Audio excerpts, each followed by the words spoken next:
every aspect of the material. Here's some more examples of upcycling.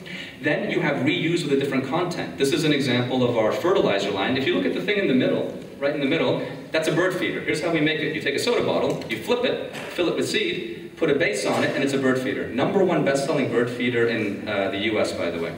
Another example, and I showed you this earlier, is reuse with tubs. You can very easily use them for plants, and many, many, many other examples. Then you have a whole piece of plastic. We have over 30 major companies we work with, from Rubbermaid to others, where all of this stuff is made from plastic that was never recyclable before. That toilet seat, the one right there, made by one of the biggest toilet seat manufacturers in the world, is made from old diapers. And it's sort of fun because, you know, you go from being a child and you're in your diaper, you graduate to this, because this is sort of makes, I call this the butt shrinker, you know, because in a toilet, if it's a child, they have a smaller butt than we do and they fall in, so you give them one of these.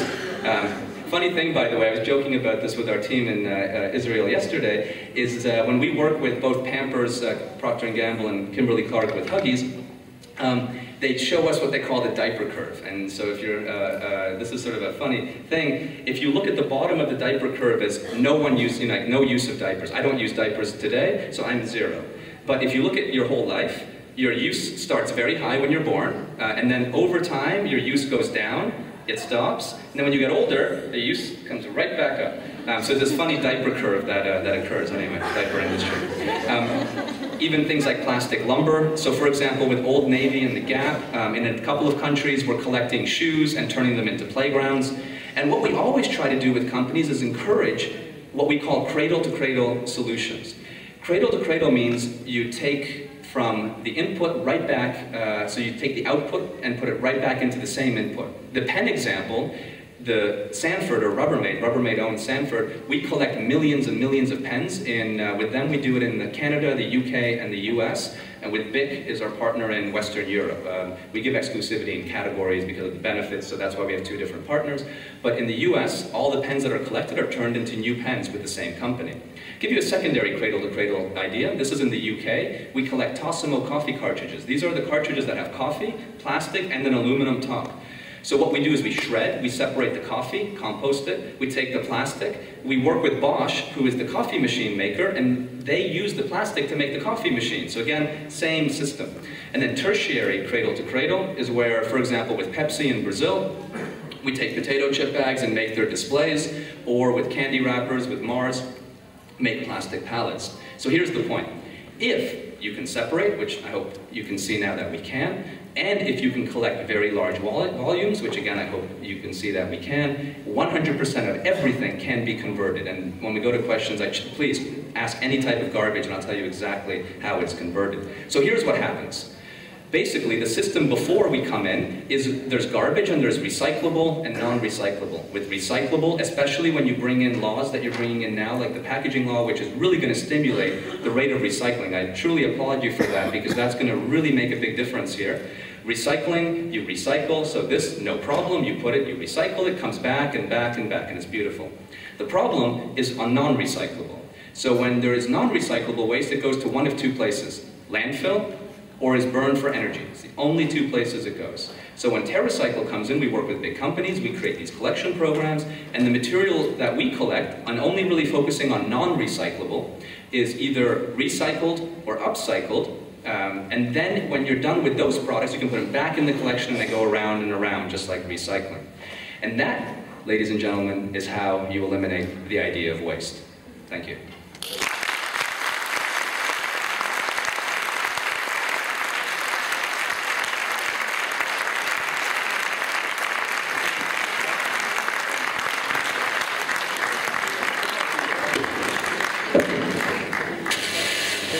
So we have 5 minutes for any questions. If there are any questions from the audience, please raise your hand. Yes, in the back. Okay, I'd like to ask,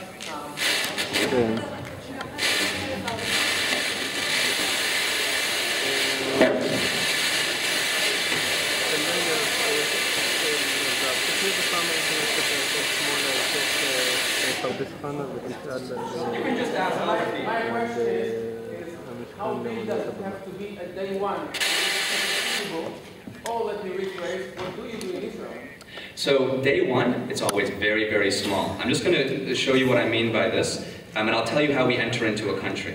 So look at this graph. If you look at the beginning, when we first start any waste collection program, very, very, very small numbers. And usually the companies we work with want to test and understand before we go very big because it's a cost to them. So can we just turn it off and I can repeat questions?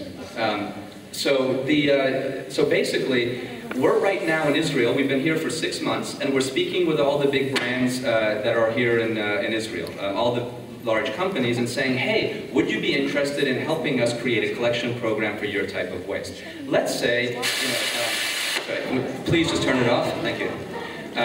So let's say, for example, that a yogurt company here says, okay, we're ready, we're going to do a program. We create the program, and you'll be able to go to our Israeli website when we only launch the website when collections are ready. So we expect maybe by September, we will be starting to collect here. It takes a little time to negotiate and so on.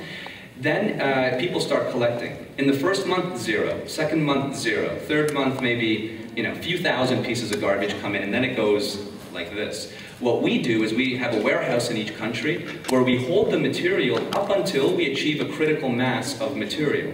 Usually a critical mass is a few container loads worth of material. Then we do the conversion.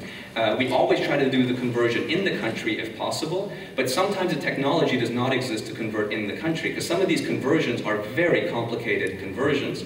So we look at what other factories are available or what other processors are available to do those conversions. They do the conversion, and then the material as a new product comes back always to the country where we collected that waste in. So usually in the first year, we collect maybe a few million pieces of garbage and we don't produce any products, and by year 2 we're probably 10 or 20 times bigger in most countries, and then by then you start seeing products on the shelf. That's usually how the process works, but we begin with garbage collection, and then a year later is when you will see products available in stores. So right now, yeah, we're here, very excited to work in the Israeli market, and have been very warmly received so far by all the various companies we've spoken with. And actually, on that, is there any other question? Yes, sir. Diapers, good question. By the way, while I answer that question, I'm just going to do one thing here. If you're interested in speaking with our team here in Israel, I'm just going to put their email address up. So actually, Moran, if you can stand up. Moran is on Team Israel for TerraCycle. And I will just put her email up as well as mine in case anyone wants to contact us. Sorry, this is going to look a little funny, but we will do this. And then I will answer diapers. So that's our email addresses. So on diapers, again, you look at what is the material, right? So dirty diapers are 3 things. You've got the diaper itself, which is made from 2 things. One is plastic. There's no cotton in a diaper. It's basically just extruded, non-woven plastic. And then it's a super absorbent polymer. There's these little crystals where when you urine in the diaper, they expand and hold the urine. And then you have the poop. Those are the 3 things that make up a dirty diaper. So what we do is we send out special collection boxes to the moms. Of course, only really moms do the collection. And it's a special box where you can put in the diaper and there isn't too much smell. There's a little bit, but totally reasonable. Then, when the box is full, either with 50 or 100 or 150 diapers, depending on the size of the family, they send it to us. And then when we receive it, we take the whole bag at once, shred it into small pieces, and we can separate, in that process, the super absorbent polymer from the diaper from the poop. The poop goes to composting. The super absorbent polymer can be reconstituted through dehydration into super absorbent polymer and can be sanitized. And then the plastic is pelletized and made into something like plastic lumber, so the diaper ends up being a bench in a park, and one day you're sitting on a bench and hey, didn't you know it was an old diaper? That's how dirty diapers work. Any other questions? I can take one more and then finish. Yes, sir. You showed some examples of school children collecting garbage. Do you have programs that you can bring into new school environments to teach kids how to get into this? It's a very good question. So we today have 100,000 collection points around the world. That's our total. It's a little, plus minus a little bit, but basically 100,000. Of the 100,000 collection points, 50% are schools from kindergarten to university. So that's all educational. And the rest, about 20% are offices, 10% are various community groups like theaters and temples, churches, and things like that. And then the rest are individuals at home. So that's how the matrix works.